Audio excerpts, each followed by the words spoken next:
Hello and welcome to hello to everyone in the chat and everyone watching on the VOD. This is your esteemed host, Mr. Shintigercurl, that dude in the straw hat, bringing you another edition of Shintigercurl Streamin. Been a while, hasn't it? Yeah, a good couple of like a month and a half since we last did this, but there's reasons for that, and we're gonna get to all that and plenty more. Tonight we're heading back to the world of King's Dilemma, still dealing with that nation full of Biff Tannins. Get it, you get it.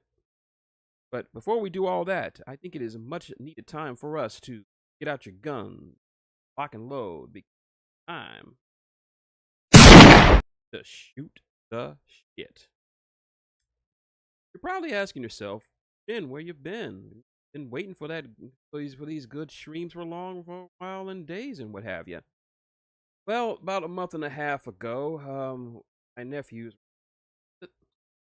and one of my oldest one, he started getting sick, like on day to the next day home. He was gotten sick. And yeah, Tim Bell salute for the O of ROH. Joe Koff, real name. So he got sick, got a really bad sore throat, could barely talk, could barely swallow. We tried our best, but I was able to entertain him by having him watch Deadpool and Wolverine. And yeah, he's about what? He's about 17. Not gonna bother him. Uh, so he leaves. We disinfect the whole place, and by on Tuesday, that very Tuesday, I was gonna stream about 12 o'clock, 1 o'clock in the evening. Get a little itch in my. Thought it was just that, and then by 2 o'clock, my sore was fully like full blown sore. It hurt. By 5 o'clock, 2 hours while I was supposed to go on, my voice was gone. Like I was full. I hadn't been sick like that in years. So, I got sick. I was sick for the rest of the week. Um, then my mom got sick, and then dad got sick. The whole house just went down. We all just got sick around the same time. I started. I was the first to start to actually recover, and we have to actually pull out the warm mist humidifier from my mom because she's had pneumonia before. Hold on for a second. I gotta check my levels. Working. All right. All right. So anyway, um, I start to recover, but I still have this like really bad cough, and I was just spitting up a lot of red shit. It's infection, I know, but it was just basically like red blood in my spittle. Don't worry, this has happened to me before. I knew how to get it out, so I just kept kind of making myself throw up so I could like um get the stuff out of my chest because it's better to throw that shit up and then there. And one of them, I made myself throw up, and I shit you not, there was like almost nothing but red. It was just like flecks of like large clumps of red stuff in my in mucus. So, and I just couldn't shake the cough. So I was just all kinds of fucked up, and I wanted to stream, I wanted to record, but I was just constantly coughing. And last week I told my folks if I wasn't recovered by this, I'm gonna have to go in because it was kind of scaring me. But my mom got me broke out, let me have one of her humidifiers. I actually worked on myself. I drank a lot of warm liquids, and so by the end of last week, my voice had, in like 2 weeks ago, my voice had recovered and recovered enough so that I couldn't. That it wasn't that I lost my voice. It's just I couldn't talk for very long periods of time without going into severe coughing fits. So can't exactly do this without my voice blowing out or hacking up a lung. So I started recording a little bit in case you get it's videos. My recent one about the Defiers from War Sports. Figured I'd do it for spooky season. Thankfully, we're getting a lot of getting a lot of views, a lot of traction, get some ad revenue going. Yeah, this month will be about the 22nd. It will be my second time being paid for doing YouTube. Be my second paycheck from you. And because, in case you didn't know, your ad revenue, your pay is determined by your ad revenue. So you get only so much depending on how much stuff that you depends on how long people have watched your stuff and how long they retained their attention retention. So on average, I make about $1 a month. And it doesn't all go into my bank account immediately because there's a threshold about how much you have to earn before your money pays out to you. And unfortunately, you have to earn at least $100 before they pay out. So it took me all these years to actually get paid twice while doing it. About 15, 16 years I've been doing this. This is only my second paycheck from you. About $100, which I kind of need because it has been crazy this. All right.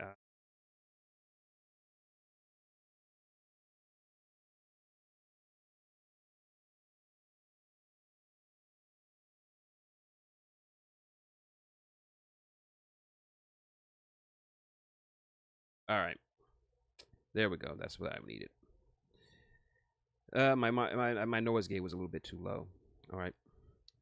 So anyway, back here doing what you're doing. A lot of stuff has happened, and I'm not going to be able to catch up on all of it. So I'll just go over to some of my favorite bits. Bad Blood took place, and we had a pretty good Hell in a Cell match for the last couple of years. We had CM Punk versus Drew McIntyre, and I gotta admit, it was a very, very good Hell in a Cell match. Not my all-time favorite, or not even in my top 5. I've seen bloodier and more brutalers, but for this time period, it was still pretty damn good. Kudos to Drew McIntyre for keeping going after getting legitimately busted open hard way from that toolbox. Yes, that's what you said, Brother Ball. He got busted open hard way. I could tell it was hard way because he was just gushing blood. I'm like, oh shit, he really got cut bad. Also, kudos to the refs and the officials for not stopping the match or interrupting the match for it. It kind of just takes away from it, the momentum of it. But it added so much to the drama, and thankfully, Drew is okay. Got a lot of stitches, but he is okay. Punk came out of that a winner. We are right on the heels of Wrestle Dream from this Saturday. A lot of shit went down on the Wrestle Dream. Say what you will about AEW's weekly television program. They knock it out of the park when it comes to pay-per-views. This was a solid 4 out of 5 pay-per-view. There was just so much to talk about, but I'm going to talk about the main talking points. Oh, Staples. My bad. Staples. He got double-digit Staples. So, yeah. Ouchies for Mr. Drew. So, anyway. This Sunday. This last Saturday. Saw a lot go down. We saw Jay White face off against Hangman Adam Page. Very fantastic psychological match. And Hangman could take the loss. Jay needed this win more than he did. Let's see. What are the? Oh yes. For the TNT title, Shibata took on the scapegoat Jack Perry. I love the ending of this match. I love the fact that Jack Perry was not going to be able to go strike for strike with Katsuyori Shibata. I wasn't surprised. Jay, like I said, Jay just came back from injury. So he really needed a win to kind of reestablish himself. And it was a big win over Hangman. Hangman, he could take the loss. His position in the company will not be hindered by this. He's helping Jay get over, so I like that. So, what was it? Jack Perry beats Shibata in a very inventive way because he wasn't going to outstrike him. He wasn't going to out-wrestle him. He just out-thought him. Shibata locked in his rear naked choke, but Jack bridged out of it and made it into a pin, and he won. So he didn't necessarily beat Shibata. He just kind of escaped him. He attacks Shibata with the belt. Daniel Garcia comes out. They go face to face, and then the shit of the earth comes out.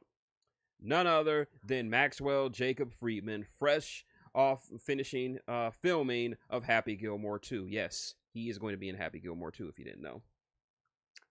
The two of them still have some unfinished business from All In. Jack attacks Garcia with the belt, which allows MJF to pick up the bones. He starts cutting a promo on him and says that he finally found his Dynamite Diamond ring. If you didn't know, Max's diamond ring was legit stolen. So they worked it into a storyline. So either he found the ring or they just got him another one. But either way, he's got his diamond ring back. And just when he was loading up to give D-Gar a nice knuckle sandwich, you know it's all about the boom. That's right. Adam Cole makes his return to a raucous ovation.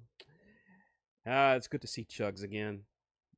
We've missed you. And he came back as a face this time because as it wouldn't make really much sense for him to come back as a heel with Maxwell being the shit heel that he is right now. So there's good. That's some good stuff right there.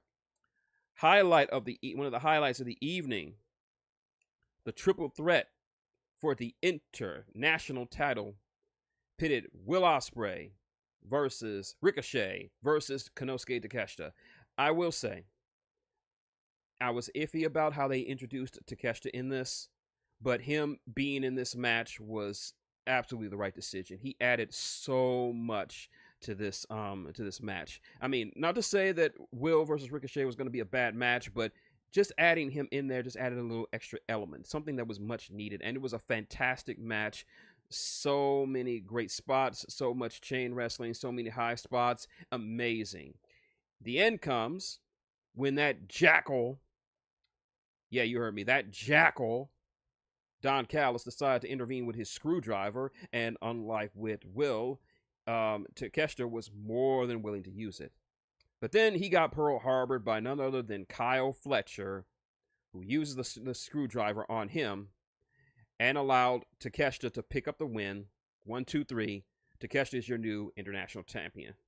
His first bit of gold in AEW, and well-deserved. Konosuke Takeshita is the truth, and he deserves it. After the match, Kyle Fletcher puts an end to their relationship by giving Will Ospreay the Tiger Driver. Yep, there we go. I will say Willow versus Mariah May. Fantastic, hard-hitting match. I fucking love that match. Probably my favorite match of Mariah's since her title reign began. And that's saying something. Mariah May's, all of her title matches have been good to great. I love Mariah May, the glamour. Not as much as Nigel McGuinness, but I still love her. Let's see. Swerve Strickland made his return. As well, we had a nice little in-ring segment between him and Prince Nana, as well as MVP and Shelton Benjamin, because they've been scouting him for weeks now. Swerve does point out a lot of the flaws in Prince Nana's managerial style and what have you, but he says no, he's not going to turn on him, and he helped him get him everything he needed. He main evented All In. He became a world champion. He bought his childhood home, all thanks to Nana. And there was no way he was going to turn against him. Shelton Benjamin, say his full name, got into his face, and MVP said, no, don't do it for free. Make him pay for it. So somewhere along the line, we're going to be seeing Swerve versus Shelton Benjamin. Shelton Benjamin still got it. So I'm looking forward to that. A lot of other matches take place. I'm not going to do a match-for-match rundown, just my favorite points, but I'm just going to go skip all the way to the main event. Bryan Danielson defends the AEW title against Jon Moxley. This was a fight. Nothing more, nothing less. This was not a technical exhibition. This was not a high-flying lucha fest. No, this was two guys literally beating the shit out of each other. And it was something to watch. Like, I pointed this out on Facebook, in my Facebook comments, that the last time these two faced off, William Regal had to break it up. And this led to the creation of one of the most dominant stables in all of AEW, the Blackpool Combat Club. But now they meet again for the Blackpool Combat Club's demise. A fantastically brutal match. But it ends with a bulldog choke, and Bryan passes out. Jon Moxley is now a 4-time AEW World Champion, but he doesn't appear happy about it. I think he felt like this was just a necessity. So thereabouts. So him and the rest of his goon squad, which consists of Marina Shafir, who looks amazing, by the way. I'm loving this new version of Marina Shafir. She actually looks like a legitimate ass beater compared to where she was before. The Bastard Pack, and my man Swiss, Claudio Castagnoli. They take the world title. He doesn't even hold it up in the air or nothing. He doesn't present himself as a champion. He just takes the title and puts it in a bag. And then they decide to put Bryan out to pasture. Then Darby Allin, fresh off his match against Big Brody King, and Orange Cassidy, Wheeler Yuta come into the ring. And I called it. Utes turns on Bryan Danielson. And then Swiss gives him the bag, puts it over his face, and begins to do what he did months ago and suffocates the crap out of him. Darby was duct taped to the ring, and you could hear him screaming, "No, stop! He's had enough. He's unconscious." And they just proceed to beat the shit out of him.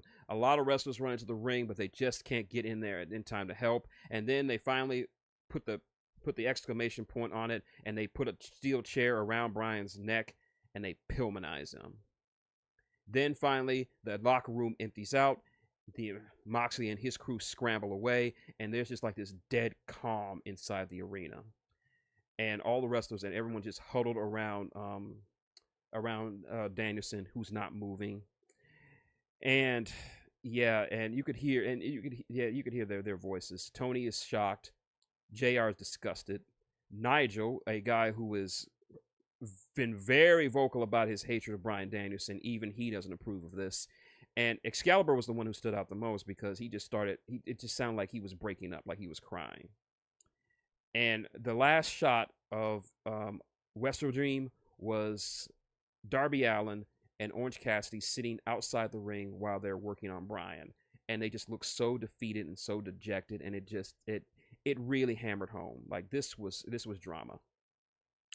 So in case you didn't know, Bryan said if he ever dropped the title, then he would retire. So this was officially the last full-time match for the American Dragon, Bryan Danielson. Now, according to reports, he did want Mox to be the one to retire him.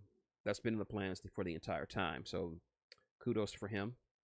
Also, he also said that he desperately needs surgery because he needs neck surgery. He needs a lot of work to be done over him. So this was a way of working in his retirement with the angle that they're going for. I don't know what angle they're going for. We're going to find out tomorrow night, and we might see some Nike Jordans on our television screen. So there's that.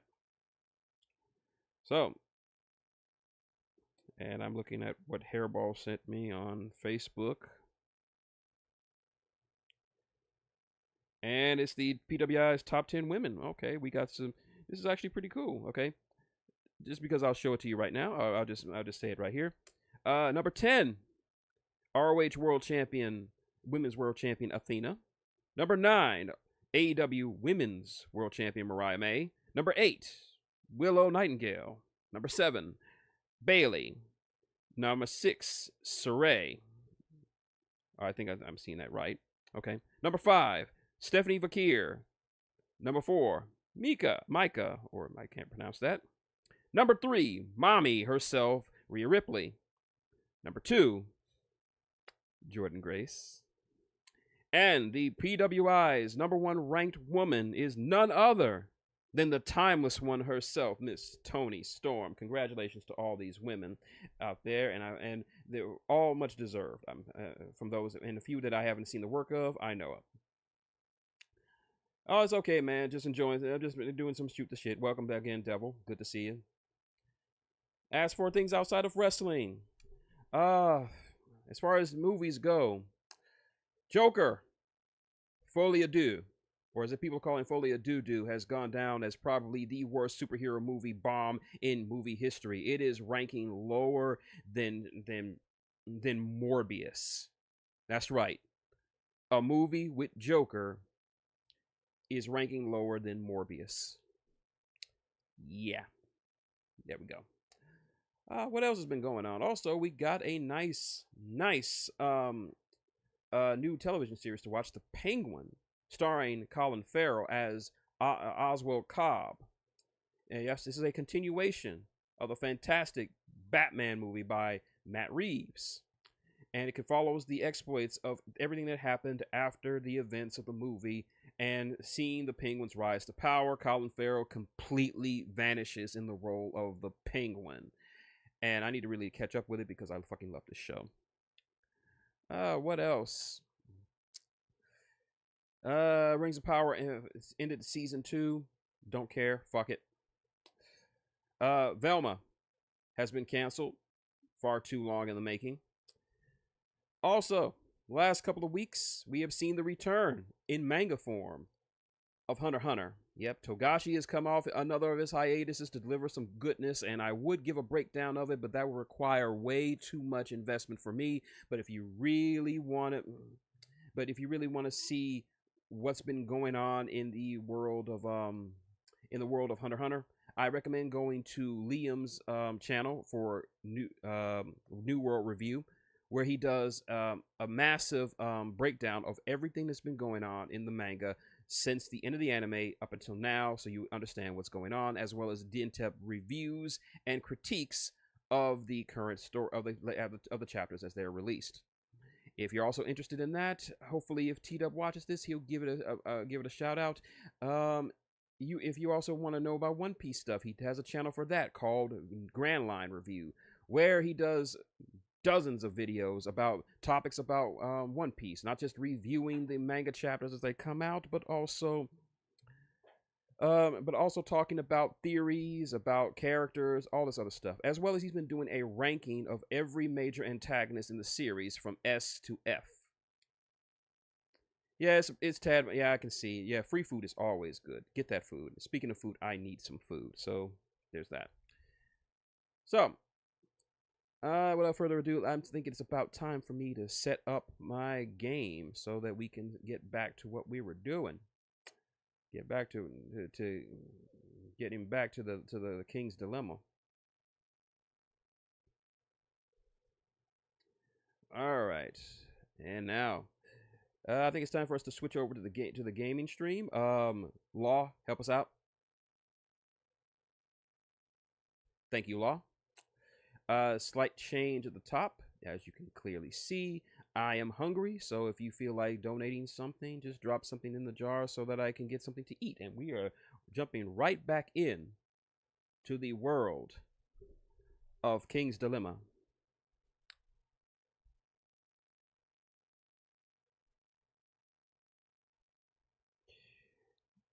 All right, just waiting for this whole thing to load up. All right, we're back. King's Dilemma. We're going to continue. Last time, we were dealing with some really bad stuff, doing some red metal and the coming eclipse. Now we are still having to deal with our neighbors and in-laws, a nation full of Biff Tannins.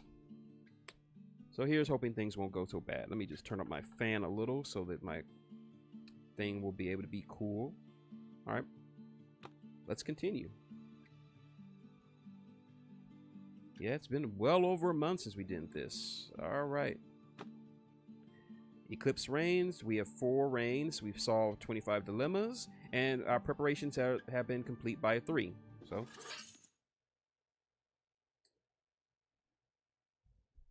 just gotta load up the game. And let me drink of water while it's loading.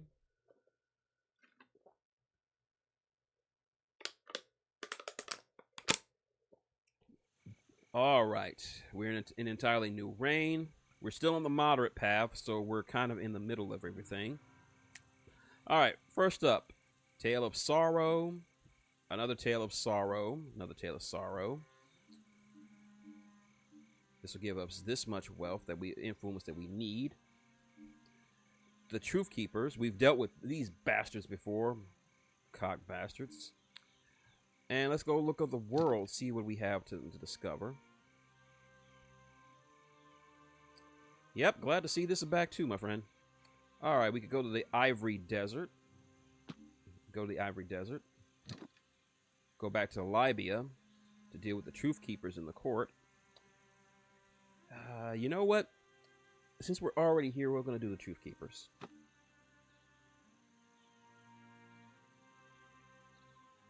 Don't worry, I'm planning on doing me. All right. Let's see. Let's do this.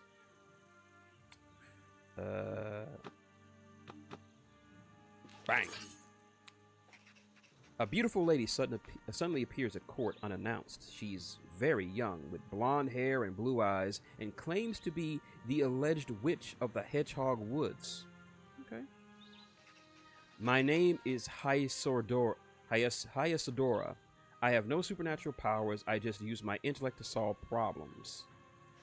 Protect me from the fearful rabble, and I will be of service to you. Together we will enter a new era of progress for the arts and knowledge. Do we allow Hyasadora, an alleged witch, at court? Alright. Alright, we got 3 ayes and a nay. After that whole mess with the Truthsayers last month and dealing with their shenaniganery, we need all the help we can get. Plus, this will get me more friendship points with these 3 houses. I'll lose some for this guy, but that's okay. We can just get to him later. But and this will increase our, what is this? This will close. All right. This will decrease our morale, but increase our knowledge. But okay, we'll just do that, just to piss off those fucking Truthsayers. So, thanks to her convincing words, Hyasadora is allowed to join the court. The scholars of the kingdom are happy to indulge their unfailing curiosity about her strange rays, disregarding the vehement protests of the superstitious people. So fuck them.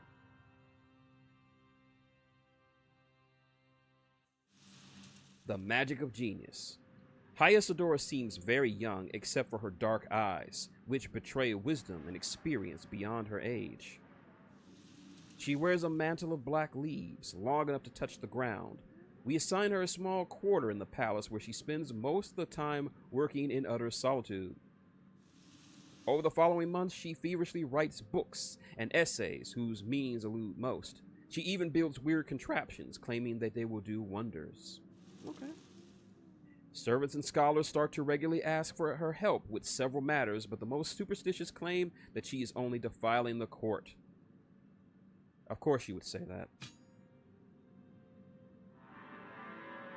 Okay, we've made some progress. Let's keep going. Alright, we lost morale, but gained some wisdom. So let's keep that. Continue.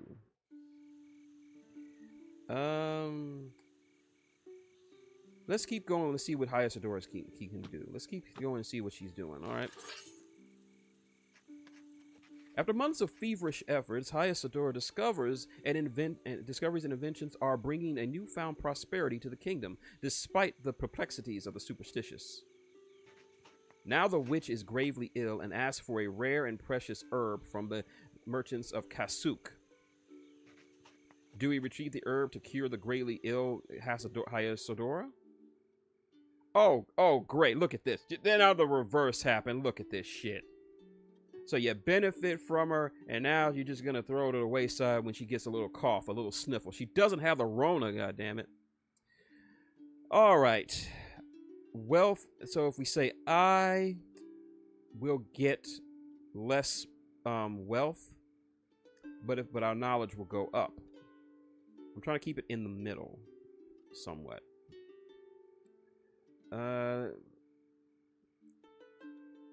You try rewatching Gremlins. I laugh at Gremlins. Yeah, it used to scare me as a little kid, maybe because I grew up in the 80s or something. But yeah, Gremlins doesn't bother me anymore. Especially Gremlins 2. Gremlins 2 is actually pretty good. It's got Christopher Lee in it, and freaking John Glover in it. So you got Sauron in it, as well as Lionel Luthor. Yeah. So anyway, if we say we help her, we will lose funds, but we will gain knowledge. But if we say nay, then we will just lose morale. You know, she's the okay. So she may got a little bit of the Rona. That's not an issue. It's not an issue. It's not a little bit of the Rona. She's okay. Just a bit of sniffles. You can imagine what she's been doing. She's basically Leonardo da Vinci. She's just with a vagina and boobs. Don't you want femme Leonardo da Vinci working for you? Come on. I want femme da Vinci. We all want femme da Vinci. Come on. So, screw you guys. She's been helpful. What have you been doing? So, fuck you. When given her precious herb, Hyasador goes to bed with an unnervingly large smile. Despite this, she never wakes up. What? It was not medicine she wanted, but a sweeter, merciful end to an incurable disease. At least she provided us one last bit of knowledge. The real purpose of the rare herb. Oh, man. So she was already dying? That breaks my heart. That breaks my heart. Yeah, I wish you... Yeah, she was like Lilith, except Lilith's got a fatter ass. Okay, Shin, enough about Lilith. Enough about Lilith. Okay, she's fine and all, but enough about Lilith. Sexy bitch. Alright. Our scholars start studying Hyasador's notes and scribbles and examining her with her discoveries. Experimenting with her discoveries. Even though she left us, her work will be a precious testament to her genius, and her documents will be archived in the Royal Library in their entirety. Okay. Few can deny all the negative things people said about her were utterly wrong. Her name is bound to inspire scholars for generations to come. Her last discovery, a weird contraption called a farscope that promises to reveal secrets hidden very far away, is rapidly revolutionizing the way we look at the world. Okay, she left us, but she gave us the telescope. Awesome. Add that shit to the archives.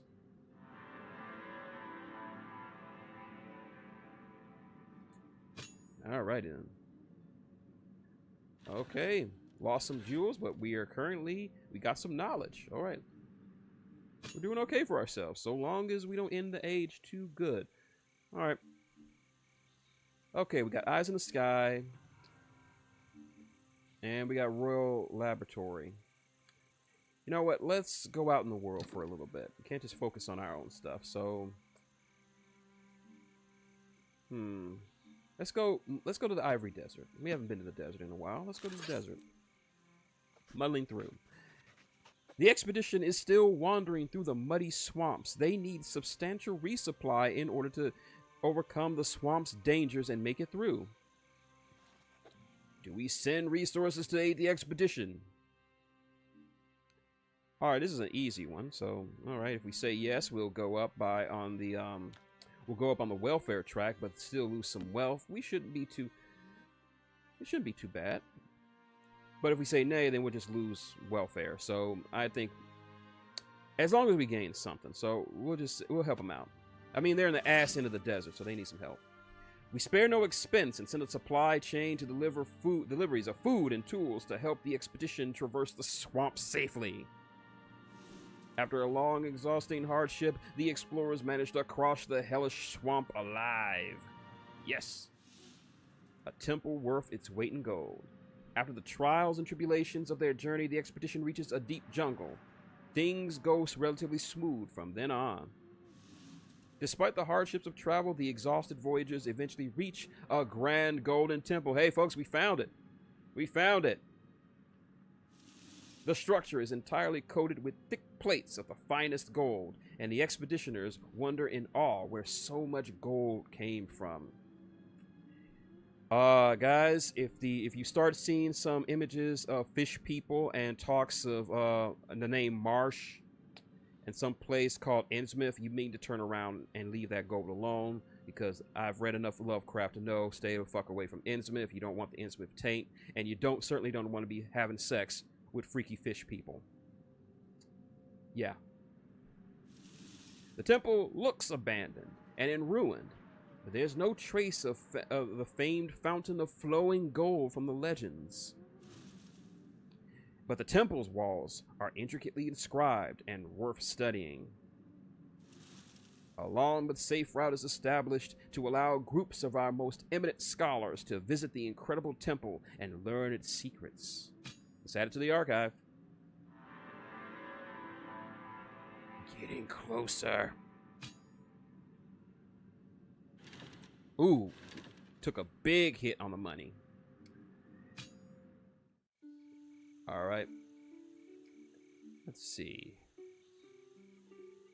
A temple worth its weight in gold. Or good. Temple worth its weight in gold. We got 2 of these to deal with. You know what? I'm going to go this one. Let's see. Enthusiasm. Alright, we're going to go this one. Let's try this one. Now that we control the Golden Temple, we have more funds to spend. The people want to organize a festival, but the High Command believes that money would be better spent to upgrade and refit the army with new weapons, as we have become more a tempting target. Do we invest our funds in the Golden Temple for army provision improvements?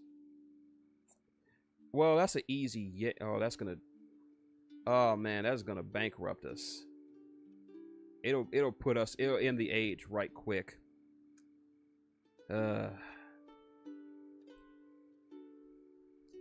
Alright. Okay, I can see the point they're making. Get more defense and all this other stuff.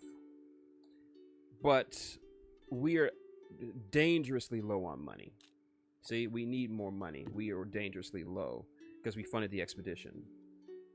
So if we invested, we'll get more towards defense than anything else. But if we just throw a big ass Mardi Gras for everybody, it's going to increase our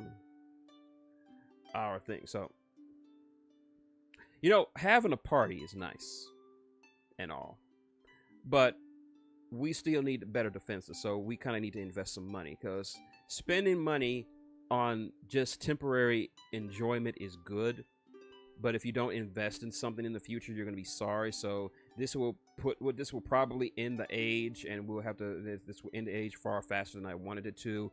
But I think we should just, we need better defenses, because we just found a fucking temple of gold, and guys are gonna be greedy for us, especially since our neighbors is fucking Biff Tannen and his whole nation of Biff Tannens. I know we're related to them, but I still don't trust Biff Tannen, especially since he calls me butthead every time I see him.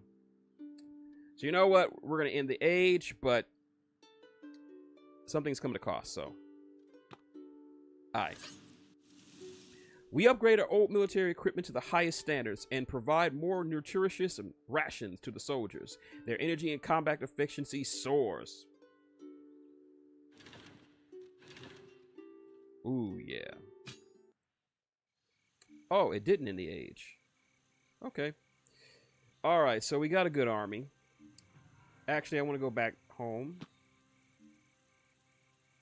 Let's go back to the Miracle of Genius.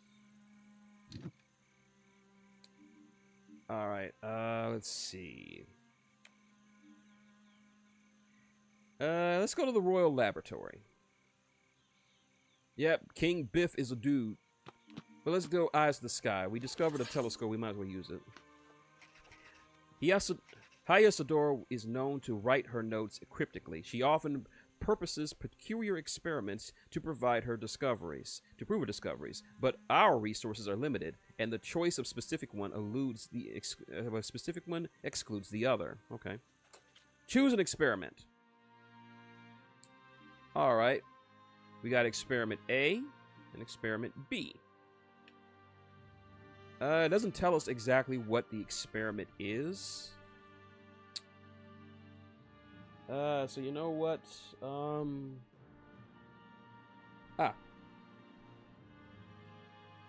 Benefits of being a board game collector. You're never without a D6 to roll. I've got a crap ton of D6s and D8s and D10s and D20s all over my room. So, all right, 1, 2, 3, 4. I mean, 1, 2, 3. It'll be experiment A. 4, 5, 6. Experiment B. Roll. Cocked. I need a flat surface. I'm just gonna do it on my mouse pad. So, all right. We rolled a 1. We're gonna do experiment A. Hyacintador discovered that some strange stones are attracted to each other, and some tend to move into a specific direction. Our scholars put some in a chalice, but they remained still. The next day, they put the same stones on a floating base of water, and they observed that they moved towards the nearby chalice. Oh, they discovered magnets. Divine recalls, our scholars have built a device that always points in the same direction regardless of orientation. But what is it pointing at? A lively and heated debate starts within the cult. Some priestesses say it must be attracted towards the mother, like everything that exists, but the device is not pointing towards the sky where she lives as a constellation, implying that the mother is still on Earth, which would cause huge theological problems. Yet many call the device the divine recall, and pilgrims want to use it to reunite with the mother even within their mortal lives. Okay, we got some kind of compass. All right, nice. All right, let's see. Let's go to Eyes in the Sky. This might end the age. We don't know. The famous cartographer Signar is seeking funds to a costly expedition to find the Salan Union, a mystical civilization of half-gods who left marvelous ruins all over Lywick. He claims that they might still live on a remote island on the Sire Ocean, and is sure we'll find them thanks to the Farscope. The Royal Treasurer thinks our money would be better spent elsewhere. Do we fund Signar's expedition to find the Salah Union? Actually, I'm actually going to use my political influence.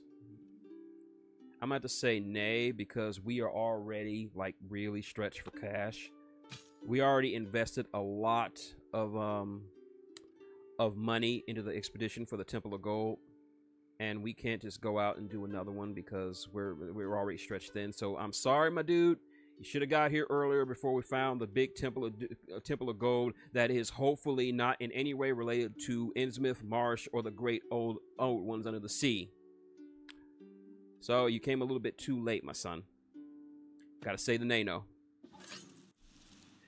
We refuse to finance such an expensive endeavor without further proof. We're able to gain much greater profits by investing our money in a different way. The excitement caused by Signar's tales, though, leads many famed scholars to the Royal Library in search of clues regarding the location of the fabled island of the Salan. Okay, we got an event. Our scholars have found a few dusty tomes regarding the Salah Union in the Royal Library, most of which sat unread for centuries. According to these sources, in their prime, the Salan Union colonized every known coastline. Some of our ports are even built over their ruins. Okay. Sources disagree on many things, including the reason for the Salah Union's downfall, but they all agree on one fact. The Salan were outstanding navigators capable of crossing the open oceans and gathered unprecedented wealth. These discoveries sparked the king's interest. Finding more about this lost civilization might bring a major technological breakthroughs to our kingdom. Okay. So we had to say no to him because he lacked evidence, but this led us to finding out more about these people, which because if we hadn't found out about them, we'd be just looking around blindly for this so-called island of the Salan Union. But now we got a few more concrete facts about who these people were and what they have to offer. So I think we're in a better position by having said no. So I'm proud of that. All right, we're making steady but sure progress. All right, fixing our money situation a little bit. Just a little bit. All right, we got divine recalls. We could go back to Castle in the Sky. or eyes in the sky, or a thirst for knowledge with the castle's laboratory.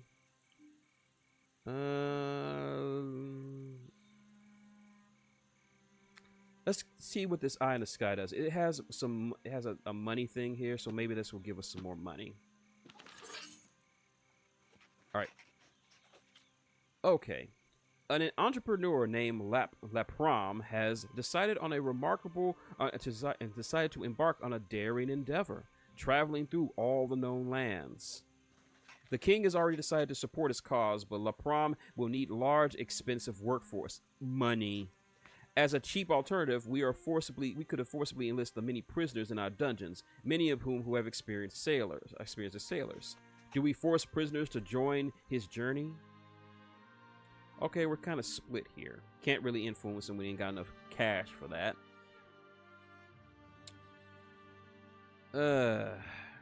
Alright. If we say yes, then we'll actually save money and we'll go up. If we say no, nothing happens.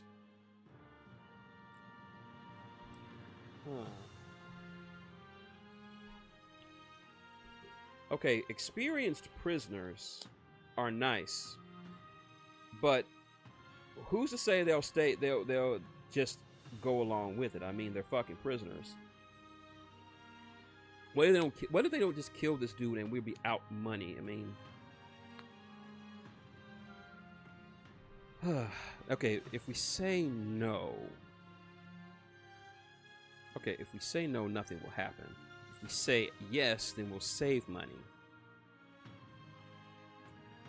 Like I said, I don't trust the prisoners, the idea. I mean, experienced sailors are one thing, but those experienced sailors are actually prisoners, so who's to say they won't just skip town once they get on board the ship, so.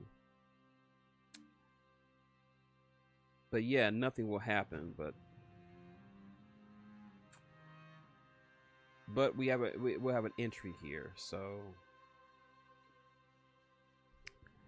I can see the benefits of both.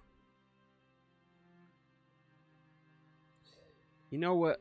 Since we need the money, I think we'll say yes. Let's see. On the other hand, you know what?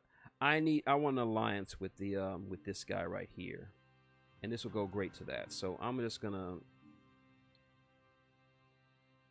Yeah, I'm gonna say nay. I'm gonna have to say the nay no. We ultimately decided against the conscription. Many of the criminals were imprisoned for mutiny in the first place. Thank you. And would have not been a valuable workforce anyway. This means we're having to hire more expensive laborers, though. Yeah, but we still have some money.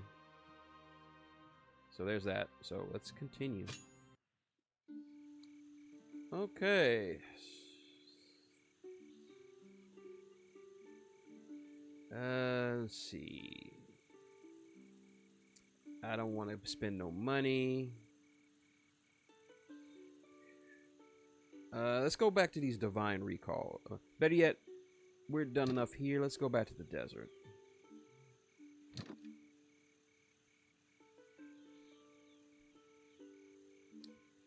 Let's see. Thirst for knowledge. Eyes to see.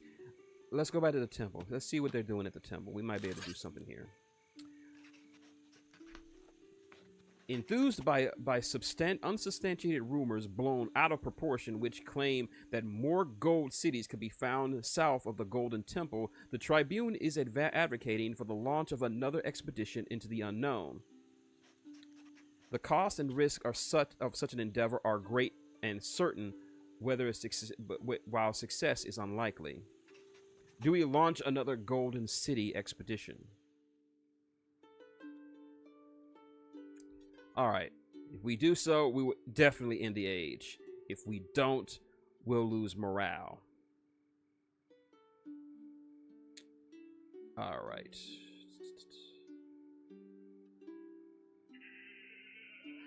You know what?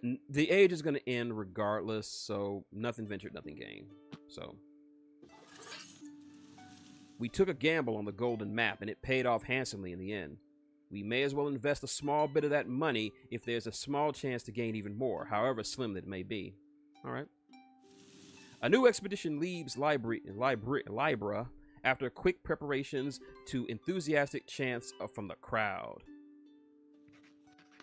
The quest for more golden cities in the south proves to be a journey with no return.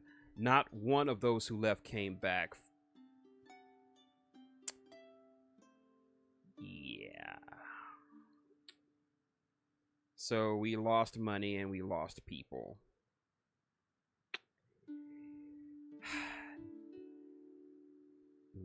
Lesson learned, kids. Lesson learned. Don't be greedy.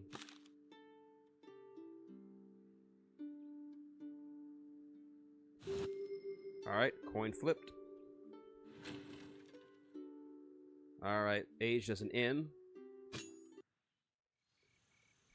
Alright, I still think we can get something out of the Alright, I think we're gonna still get something out of the Golden Temple. Let's do the Golden Temple one more time. Our scholars have made a rough interpretation of the inscriptions on the Golden Temple. They reveal a complex ritual that allegedly allows for the extraction of pure gold from human blood? Ah! Oh, no. Oh, no. No. Wait. Pump the brakes. Are we about to get into some full alchemist bullshit here? Are we going to be into some Full Metal Alchemist bullshit? Extracting pure gold from human blood? Ew, no. No. Ew. Ugh. Ugh. Ugh. Ugh. Ugh. Just the thought of that makes my butt pucker. Like, ugh. Even Magneto would not approve of this shit. No. No, do not want. I don't care how much it gives. Do not want. The royal treasurer believes mining the gold plates from the temple would be profitable enough and wants to erase the knowledge of this damnable ritual. He is right. He is right. Yes, we need to destroy this shit. Destroy it. Yeah. You motherfuckers. You motherfuckers. You greedy. All right, we'll get more knowledge if we don't destroy it, but our knowledge will go down. Oh no. We'll lose some. We'll lose some shields, but oh my god. No, just. I don't. What? I don't have enough resources to say no. No!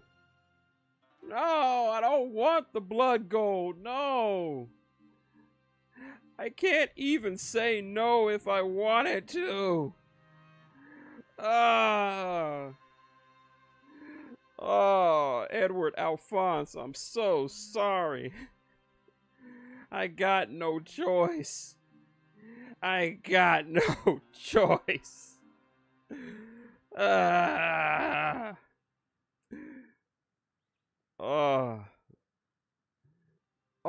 This is beyond ugly, devil. This is hideous. I mean, Dogpool is ugly but adorable. This is just plain ugly.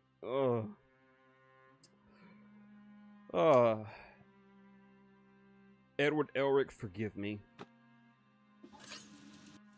While studying the inscriptions about the ritual, our scholars find additional carvings. One depicts 8 counselors apparently exiling a ninth, a woman with a chalice in her hand. Meanwhile, our scholars prepare to test the ritual. Oh, God, no.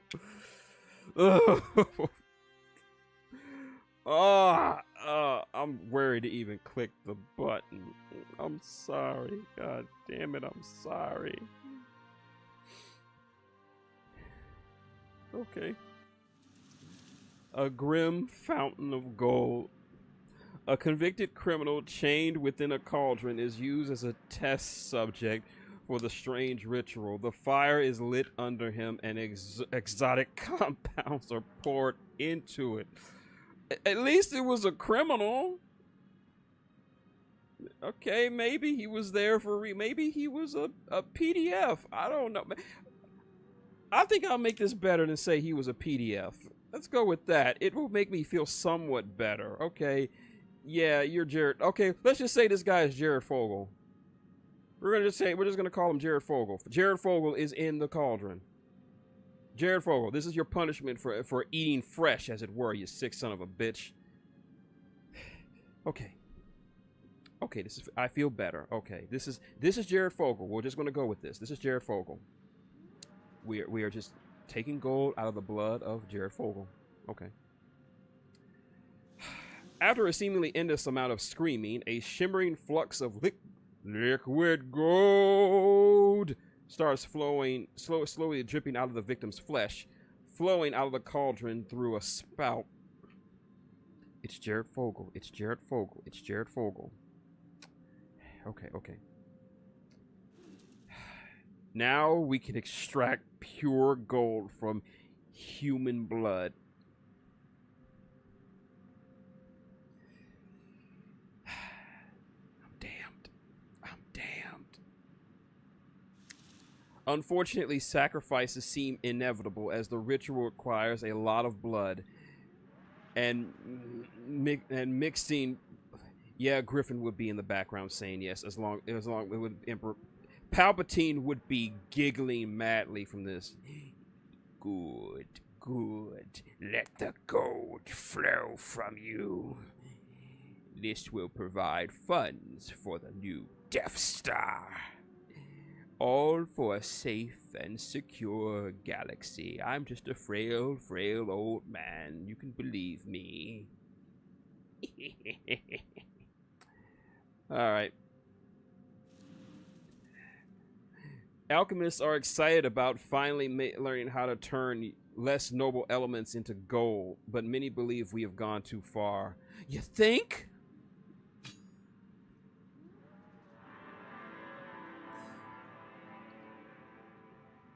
Yeah, we're gonna pay for that. We are going to pay for that. Yep, and we're just about to pay it because the age just came to an end. The king is dead. Ah. All right, for moderate, we get a crown. We got two white crowns, 2 black crowns. Okay, we're good. Reset. All right, everything's reset. We got our crowns. All right, we're still moderate. All right, we're just gonna keep going moderate. We're trying. All right, we get 1 right resource and 1 black for every resource in the center track. 1 additional gold for resources in the center track. All right, we're gonna keep going moderate. All right, let's see the. All right, some of our projects are being done. We got some gold. Okay, we'll build a royal we could build a royal treasure room. Playing castle renovations. Hire architects to. Let's see what have we got done. We completed the research. Supplied medical tools. Okay, in progress. Food pantry, almost done. Warning beacon tower. All right. Build a ditch. Ditches make life more difficult for anyone attempting to climb the walls. Make a main plaza in Libra for the greatest of the entire continent. Study technology. Interrogation. Okay. Can't afford. We can't really afford to do this. Embroider names in their uniforms. Okay. Let's see. Well, we can only do this one right now with the resources we have, so we're just going to go with this one. Okay. Don't have enough resources to do much of anything, so we're just going to leave that alone. Alright. Let's see how much gold. We got enough gold, so you know what? We are going to form an alliance with these guys. Because they've always been good to us. It'll cost us a lot. Let's see. Every time you vote against your ally, 1 heart will break. When the last one breaks, the alliance will be undone and the friendship will return to its default value. Be careful. Every ally that is not part of the council will lose 2 hearts at the end of the reign. Alright. So we're just going to try to stay friends with this guy. All right, we're in a new reign. Grim Fountain of Gold. No, that's just cool. Mr. Krabs he would do some shit like this. Okay, so Grim Fountain of Gold, Grim Fountain of Gold. I want to get as far away from this shit as possible, so we're going to go back to the capital. We're going back to the capital. The magic of genius. The Chamberlain reports that after visiting the royal palace, the son of the ambassador of the Republic of Calpalis has contracted a dire fever. The ambassador is now asking for our help to find a cure. Our scholars suggest that we may consult Hysidora's medical treatise, but the cult suggests that we resort to traditional rites to cure the boy. Do we rely on Hysidora's studies to help the sick ambassador with his son? Alright. Can't really say no to anything because we ain't got no coin to reject them, so... Hysiodora, let's see, we'll get more knowledge. We'll lose defense, but we'll gain more morale. You know what? Kindness is his own rewards, and Hysiodora was always cool, so we're just going to help. So yes. After, as suggested by Hysidora's treatise, our scholar was able to put a wet cloth over the son's forehead and placed 2 disgustingly fat leeches on his temple. Ooh. Ew. Leeches. The next morning, the ambassador rejoices as his son appears to be healed. Hysidora's studies save his life. The holy attendant, however, thinks his soul has died and the leeches are now living within him. Yeah, you would think that. Our knowledge has increased by a lot. Alright then. Let's see, where do we go? We could go back to the Ivory Desert. We could go to the Thirst for Knowledge. Alright, let's go to the ocean. See if we can't find this place. Our scholars have discovered the location of the island of Ceylon, and a fleet is being prepared for a very long voyage that is needed. They also discover the much nearer location of a huge naval battle lost by the Ceylon, and they say the wreck contains abundant riches. Do we reroute the fleet to the wrecks to recover sunken treasures? Okay, if we say yes, I want to keep us in the middle, so this one actually helps us out. Alright, so we're gonna go in the middle. So let's look for that shit.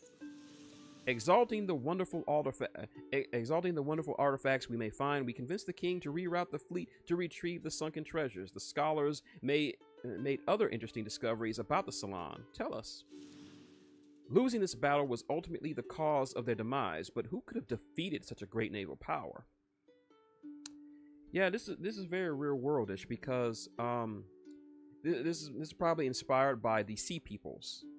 If you don't know, thousands of years ago, during the Bronze Age collapse, well, before or during it, I believe, there was a race of people called the Sea Peoples that just ran roughshod over all of the ancient world, and they just said no one knows where they came from. They just call them the Sea Peoples, and they just vanished for some reason. We don't know why. So this is like I think this might be the Sea Peoples. All right. As their ships drift above the vast fleet of wrecks, our sailors are amazed by the number of vessels involved. Only the fabled Ceylon Union could have been capable of launching such a gigantic fleet. It's hard to believe that a civilization able to field so many ships could ever collapse. Okay. The retrieval operations are complicated, requiring sailors to jump into the water and anchor the heavy relics with ropes. After some time, many notice a disturbing detail. All the ships apparently belong to the same faction, yet they were sunk while battling each other. Interesting. Interesting bit of lore. Okay. Alright then. Alright, we're staying in the middle.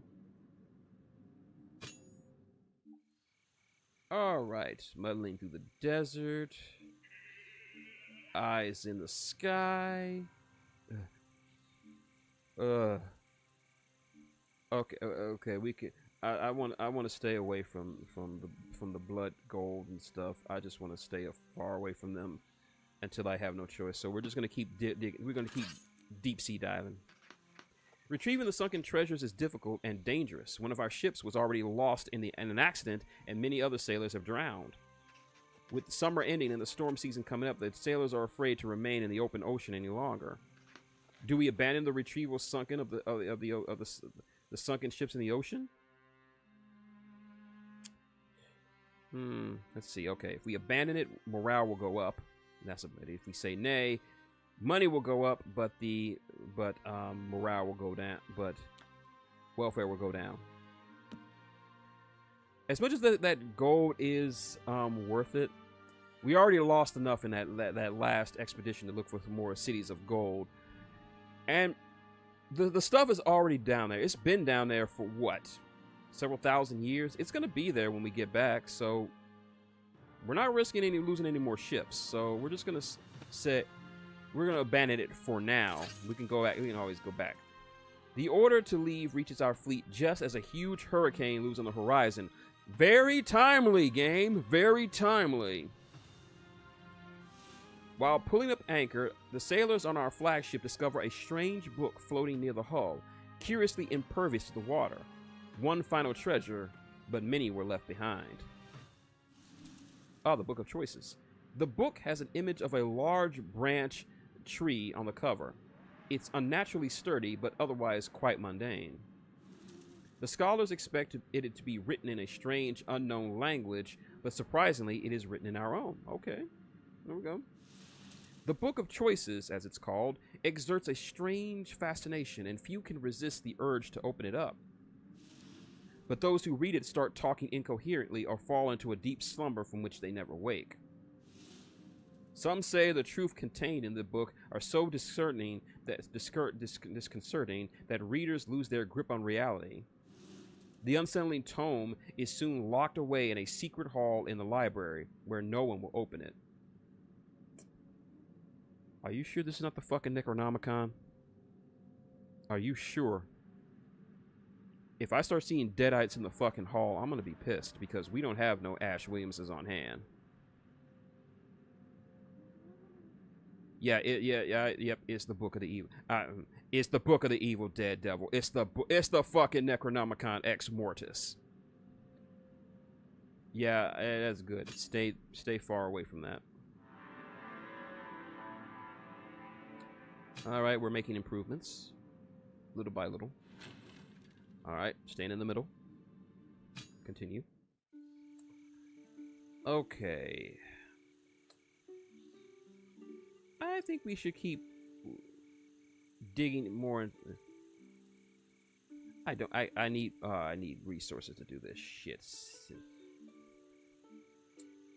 You know what? Let's go to Eye in the Sky. No, I'm not doing you yet. I don't have enough resources, damn.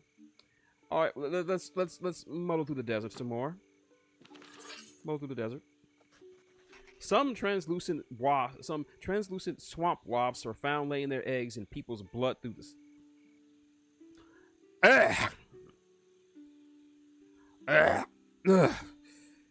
What is all this gory blood shit all of a sudden? Can't we just go back to dealing with Biff Tannen again? Please? Okay, alright. The malady gives no symptoms until the larvae start eating the victim's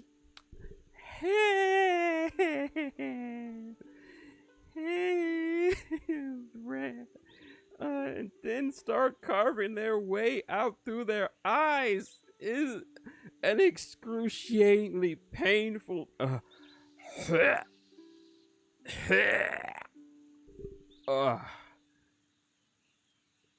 Cue up Will Smith.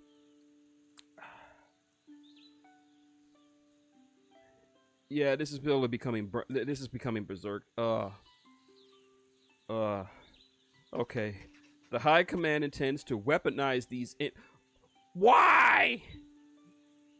Why? These. What happened to my country?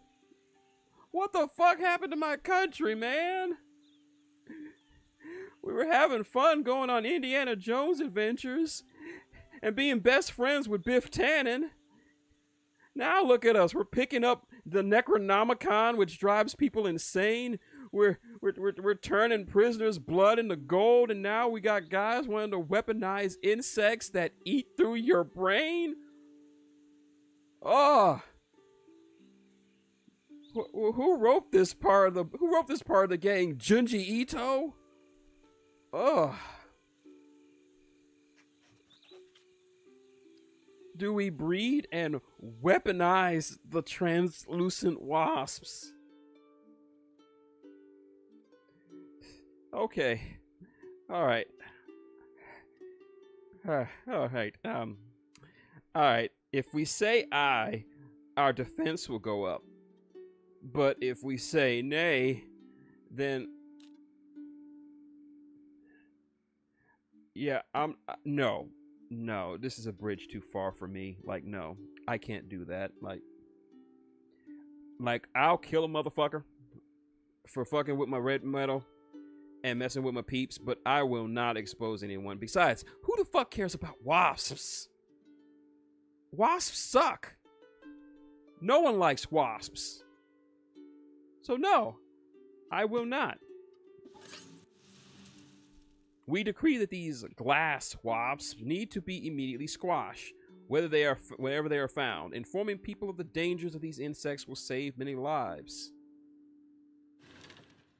There you go. So whoever suggested that needs to be beaten. I can't do this. I can't. I gotta go back. I gotta go back. I'm sorry. I gotta go back. I gotta go back. I got no choice. I gotta go back. Ugh.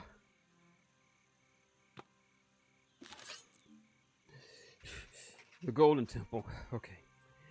The alchemist Ziamios, I think that's how you pronounce it. I don't care at this point.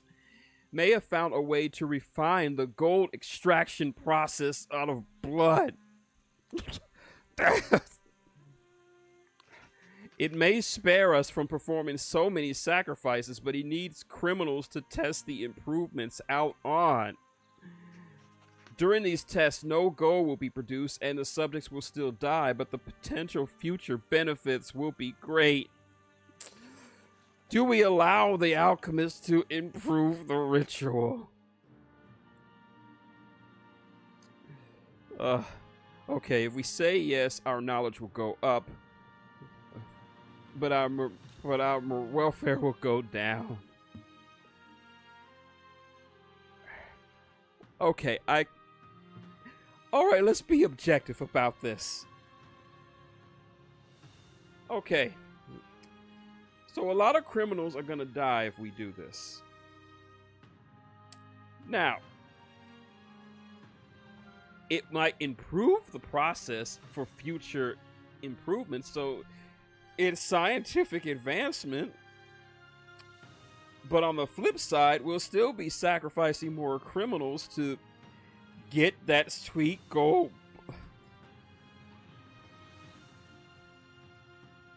Okay. God help me, but I think we should, because if we can at least cut this shit down by a little bit,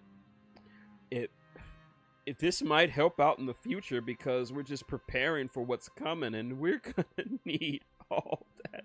Oh yeah, that sweet blood gold. Oh, you know something, Devil?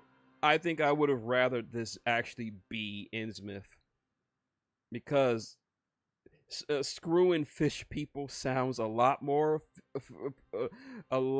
appealing than getting gold out of blood. At least the fish people give the gold to the Innsmouthians. Just fuck our fish people and we'll give you all the gold. That's all. That at least the fish people weren't asking to turn blood into. Okay. This is for science. For science. You can do this. Science.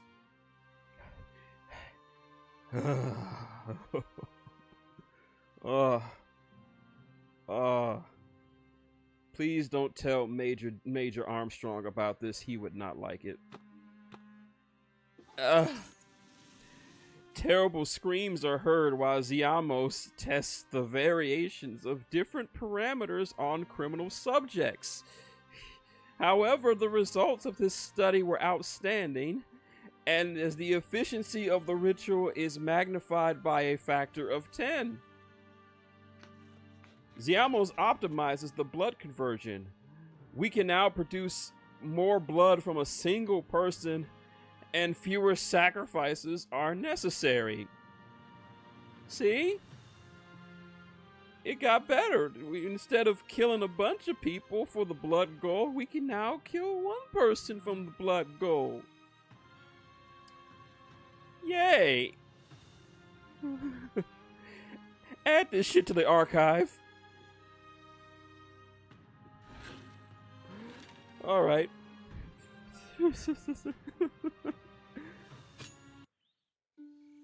Okay, yes, we can just let's make cloning. Can we just make clones of Jared Fogle and just use him? No one will miss Jared Fogle. Just make clones of Jared Fogle. Or better yet, get the Tate brothers. We can get the Tates. No one likes the Tates. And Andrew Tate talks about how he's a Giga Chad. Well, use all that Giga Chad blood and make us rich. You want to make people rich, Andrew Tate? Give us your blood and you will make us all rich. And if you die, well, oh well. Okay. And we can only do this one.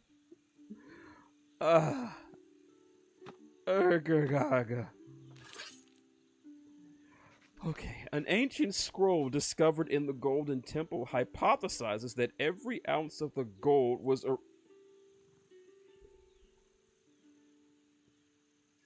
I just thought of that and they just said it. So you mean to tell me that the fabulous city of gold, the Temple of Gold we found, is made from hundreds, maybe thousands of people?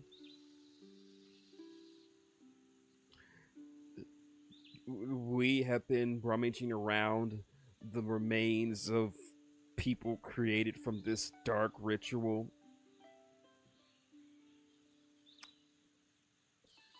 I suddenly feel so horrible now.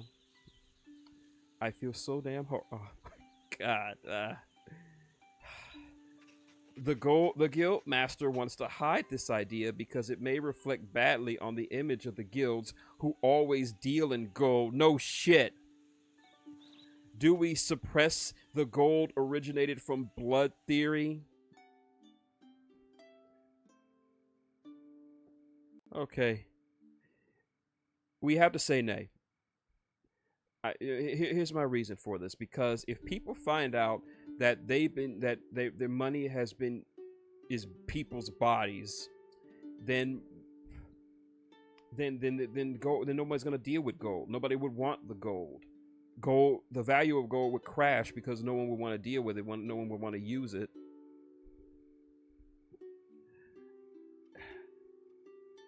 I'm sorry, I want to build more alliances, but I have to be smart about it.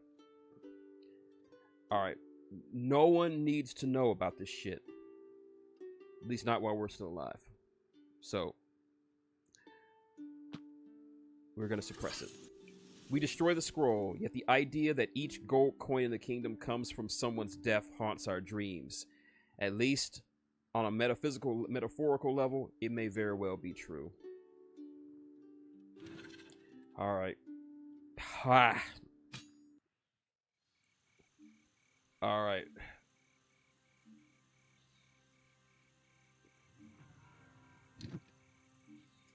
Alright, let's go back here. I don't want to talk about the gold anymore.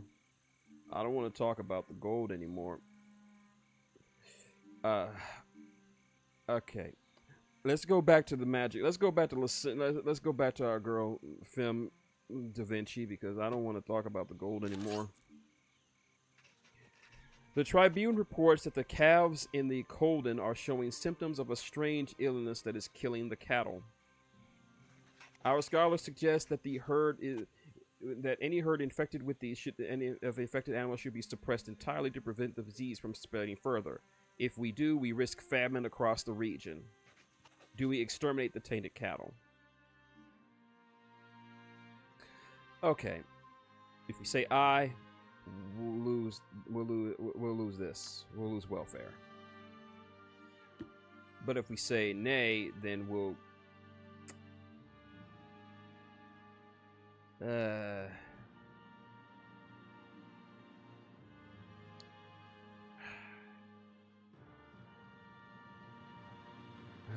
all right. Let's think about this. All right, if we say aye and we get rid of the cattle, we'll lose welfare. But if we say nay, we'll get an event here. Our morale and our welfare will go up.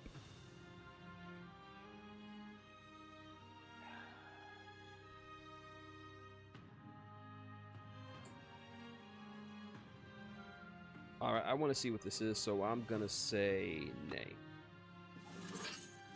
Despite protests from my scholars, we can't allow the deaths of thousands for an excuse of caution. We order that only the most blatantly ill cattle are killed. People rejoice for our wisdom and organize a great festival in honor of Rayla, the saint daughter of wellness. A few weeks later, though, the illness appears in Gaimon, Anatas, and Kran. Unfortunately, more and more calves continue to contract the disease and die. Their corpses smell horrible, and their meat cannot be consumed.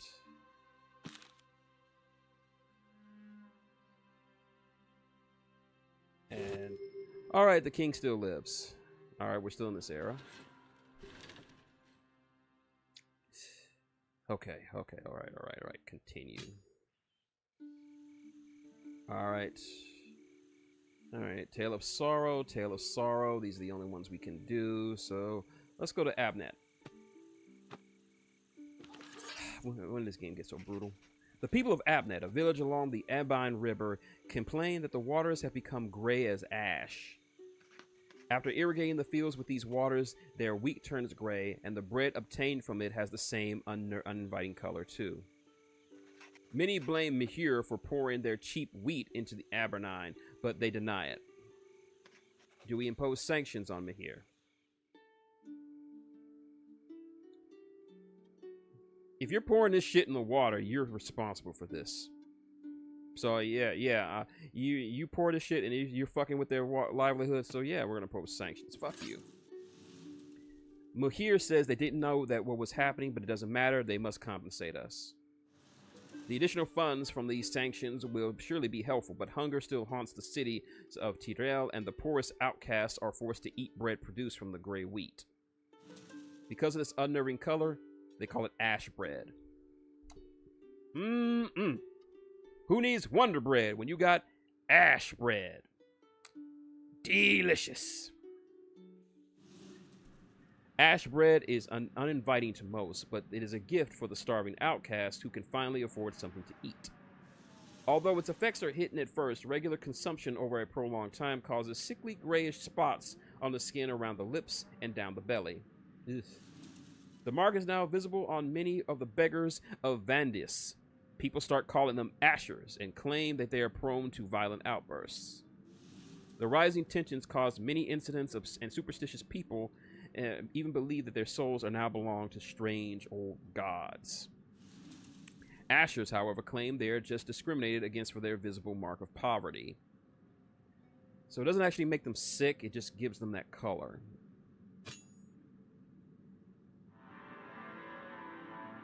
Getting closer.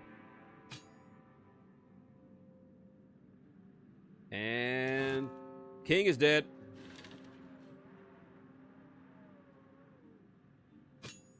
The king is dead. All right, we've maintained moderate, which is what I wanted.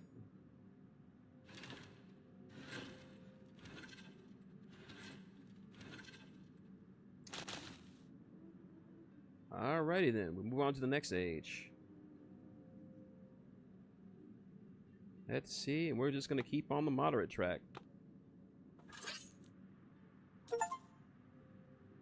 Let's see, build all of. Okay, we did an achievement. Okay, we did that.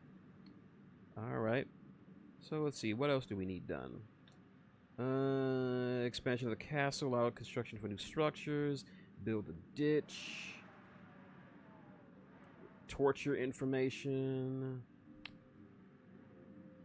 Let's see.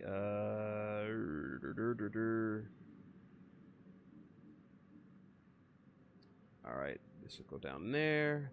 This will unlock the funding the plaza, building the ditch. Plan renovations for the castle. Build a treasure room. We don't have enough for that. It's okay. So we can either study extracting, we can store the torture information. We can build a ditch. Or we can just plant. Alright, let's renovate the castle.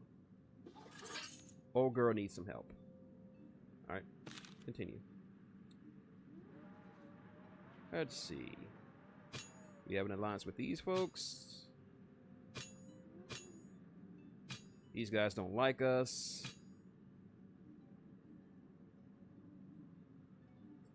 Let's see.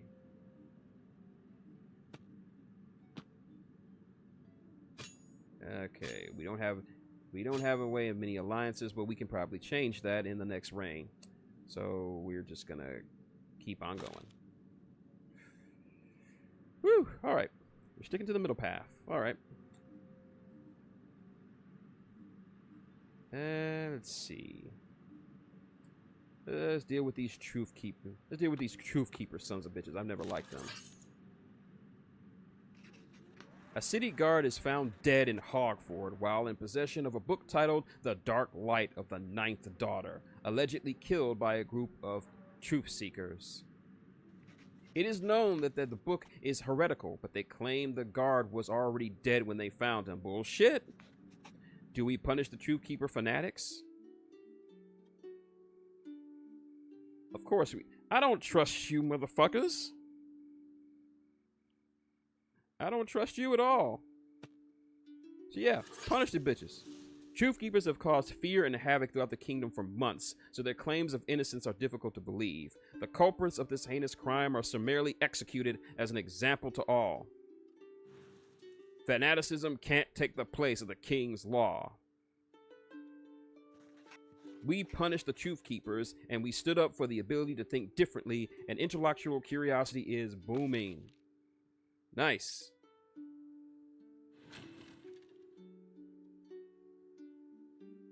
Awesome. That's what I like to hear.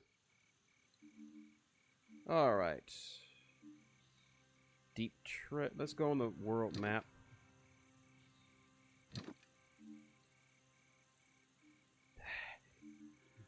Damn Temple of Gold. Okay, we can do Ashers. All right, let's go back. Let's get that treasure again. We got enough gold to go there. Let's go get the treasure. All right. After spending months studying the uncanny designs of the sunken Salon ships, our scholars make a sensational discovery. Their unusual triangular sails allowed the ancient vessels to sail against the wind. Okay. Do we keep the ship design a military secret? Well, you Okay. You know what? Y'all motherfuckers don't need to know shit. You don't need to know nothing. That's all us. The schematics of the sails are a classified secret, a state secret. Even if many try to emulate their design, the support structure of the sails is not easy to copy, giving our Navy an unprecedented advantage. However, we're denying the same advantage to the rest of our people. Thanks to the new triangular sails we copied from the wrecks of the Salon ships, the maneuverability of our military ships is now unmatched. That's what I'm talking about. That's what I'm talking about. Yeah. Okay, we've done everything. Can't do this. Let's go deal with some of these Ashers.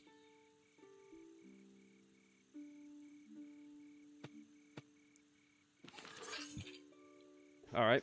Our spies have discovered that the gray wheat disease was caused by an experimental fertilizer invented by the disreputable Mirharian scholar Ecletius. The kingdom of Mihir knew, but decided to hide the truth from us, with leaving us no choice but to go to war. Do we send an assassin after the inventor of the gray grain?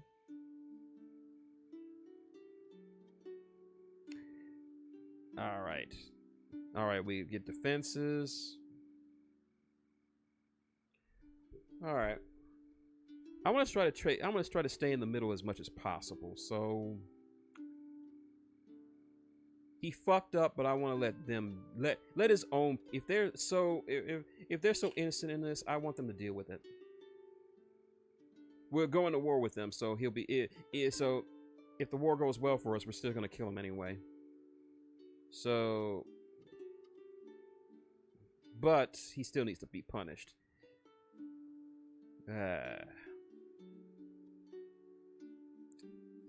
Choices.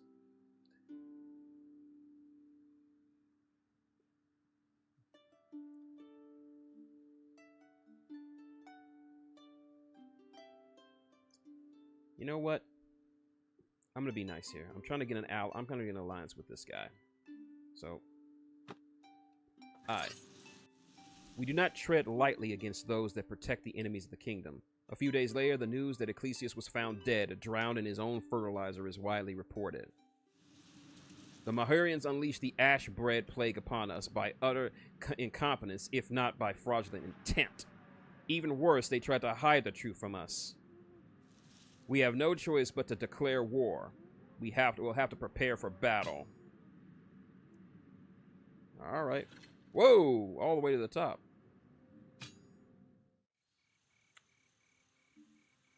All right, we're about to go to war.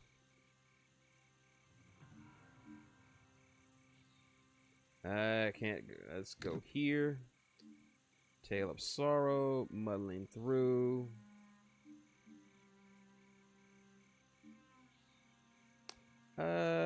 Let's go to here. Let's see what the Ashers are up to.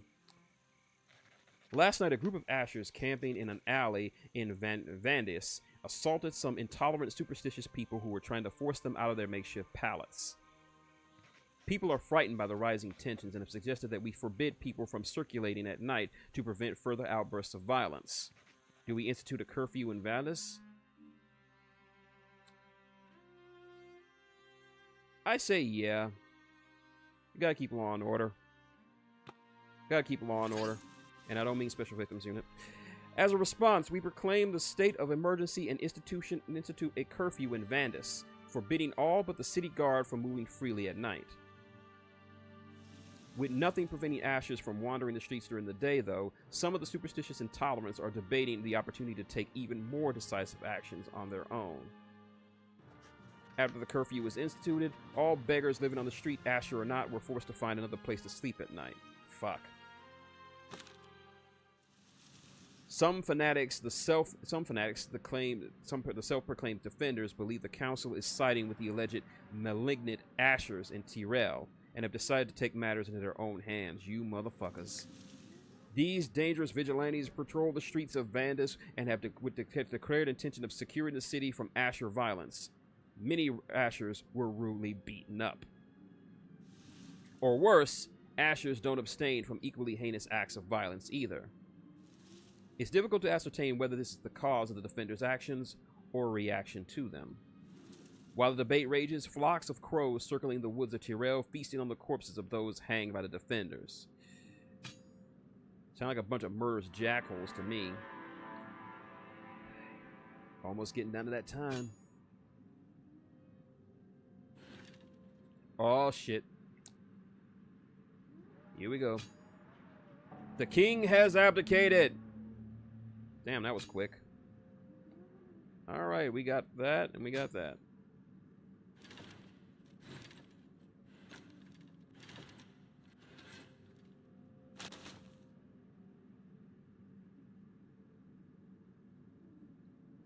Let's see. Alright. Still going moderate. This is the moderate run. Alright. What can I build? The Black Dawn investigation. An investigation unit dedicated to shedding light on the organization known as the Black Dawn. It will report to the head of the council, and its insignia is on the black circle. Okay. Or simply build a ditch. Alright, let's do this.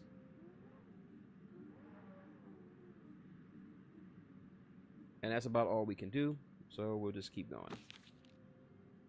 Following the growing challenges encountered by the kingdom, the council has expanded, and House Olwyn has joined the council. Nice. Welcome to the council. Alright, we're going to form a... Relations not strong enough with these guys yet. Alright, let's see. Who have we formed? No. Alright, let's form an alliance with these folks. And form an alliance. Alright, we got 2 alliances working for us. Alrighty then. Let's go back to the world, see what we got. I guess we gotta...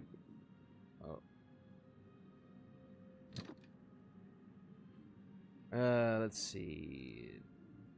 Divine recalls. Let's increase our knowledge. Let's get smarter. After spending more than 3 months researching the Royal Library, a scholar suddenly went crazy and killed one of his peers, biting off his... How much you want to bet this guy's Jack Hanma? He bit the face off Pickle in the last chapter of the new Baki manga. You're Jack Hanma, aren't you? Don't lie to me. You're Jack Hanma. Nasty bastard. The first judge wants him executed, yet the scholar claims he was ordered to do it by the book he was reading. Do we ignore the guilty scholar's excuse and execute him?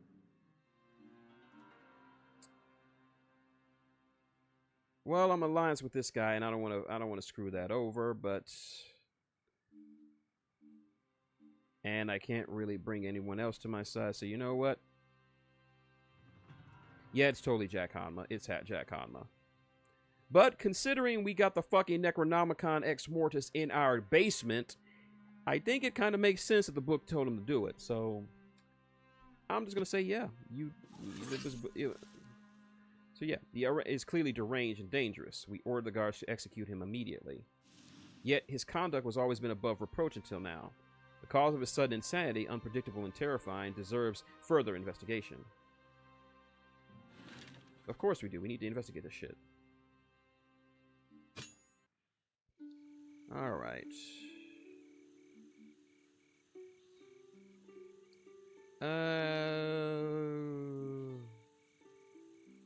Let's go back to the library. Alright. A forgotten botanical encyclopedia catalogs most known plants and their effects in the Royal Library.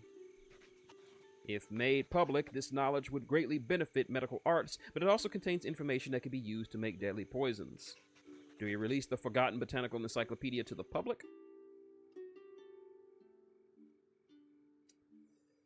Now,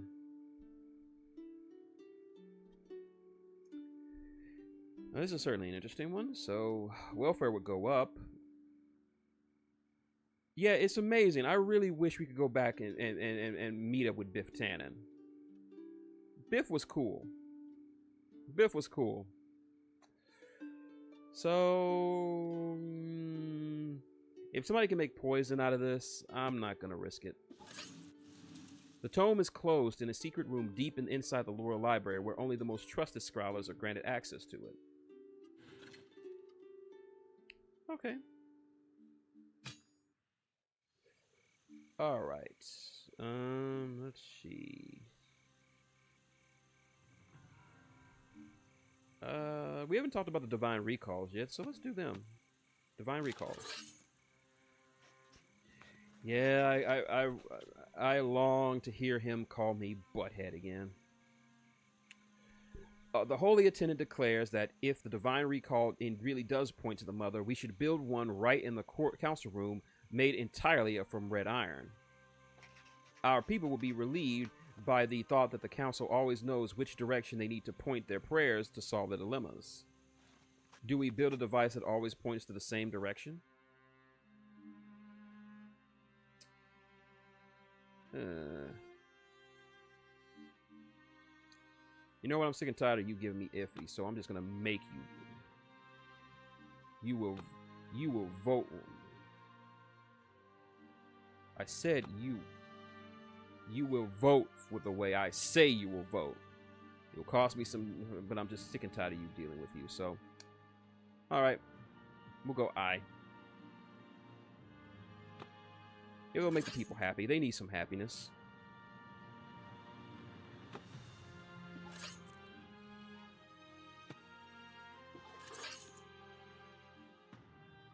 Huh? What the heck?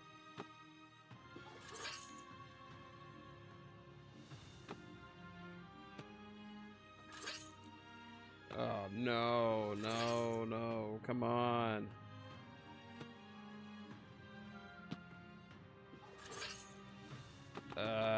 Come on. Why is he glitching out?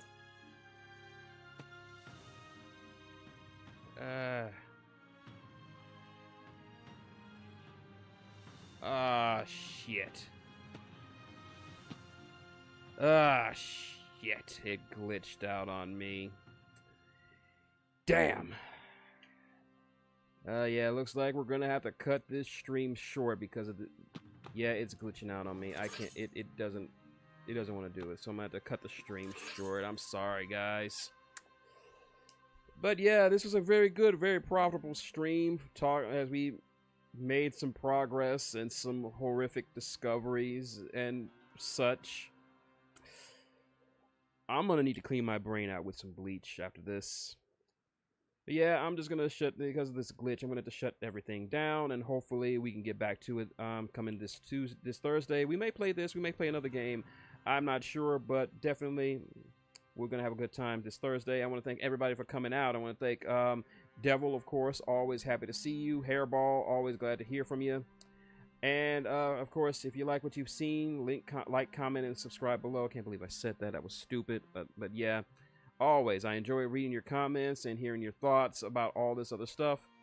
So, until next time, this has been Shintigercurl, that dude in the straw hat, saying good night and